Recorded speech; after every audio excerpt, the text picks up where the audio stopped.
Are you a maladaptive daydreamer? Me too. Welcome to or welcome back to my channel. I am Natasha Enchanted. I write fantasy books and I daydream a lot. Today we are going to be talking about some techniques I use to make sure I don't daydream my entire life away. This topic was requested by one of my subscribers. Hey Teresa, thank you for requesting this video. I'm sure you are not alone. In fact, it took me a long time to figure out coping mechanisms that work specifically for myself. Today we are going to be talking about some of the techniques I use to make sure I don't daydream my entire life away. I know from looking on online forums that the popular narrative towards maladaptive daydreaming is try to rid yourself of it completely. But I personally kind of like it. It helps me de-stress and come up with some awesome ideas for my writing. But like anyone else who might have MD, it can become addicting and time consuming. So here is what works for me.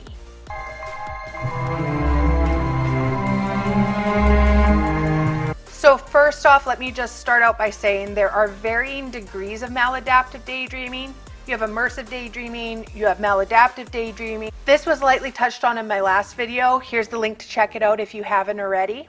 Currently, I would consider myself to be more of an immersive daydreamer, but most of my life it was definitely maladaptive, and I tend to go back to that from time to time. This video is just what worked for me. If you feel like you are in a position where you feel like there's no way you can stop, the idea of slowing down or regulating yourself makes you panic, this video probably is not for you, and you should probably seek proper medical attention. If you're like me and it's uncomfortable to control, but you think you can handle it and you just need some pointers in the right direction to help you out, then this is for you.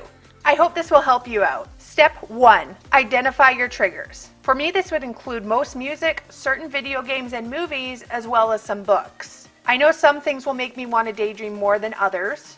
You probably already know what these triggers are. If you don't, spend a week just daydreaming as usual, but make sure to make note of the things that set you off. What made you feel inspired to daydream? How did you feel while you did it? Look for common things that trigger you. You will want to know what these things are beforehand so you know what to avoid when you're trying not to daydream. Step 2, set aside designated time to do it. Like I said, I enjoy daydreaming, so I schedule it. This allows me to keep doing something I truly enjoy while also focusing on other things.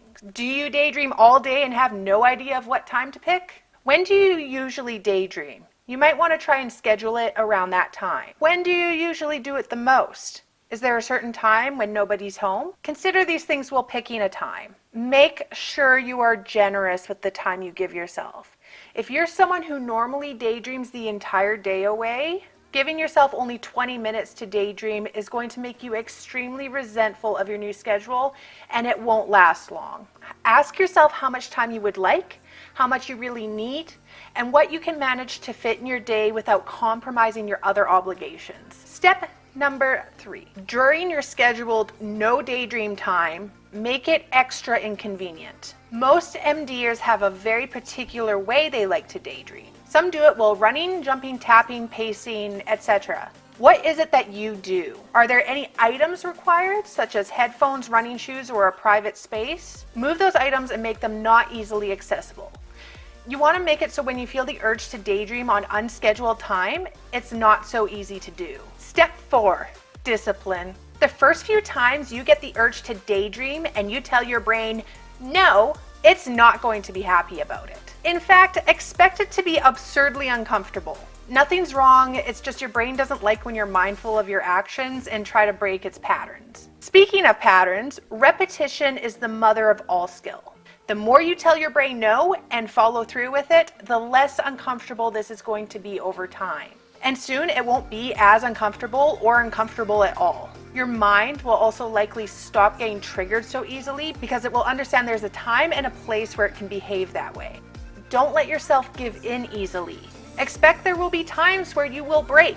You will give in and you will go daydream when you're not supposed to. And then forgive yourself for it. It's not a crime, you're not bad, it's fine. But do be aware that the more frequently you give in, especially on a consistent basis, the more your mind goes, oh hey, rules don't matter. I'm in control and I'll do whatever I want. Let's daydream away. And this will cause that uncomfortable sensation to become way worse or even unbearable. So So those are some of my most helpful tips for how to deal with your MD.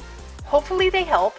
Remember, this is not medical advice. This is just what worked for me. So make sure you consult your doctor about your particular situation. If you found this video helpful, make sure you give it a like and subscribe to my channel. Thank you for watching, and farewell.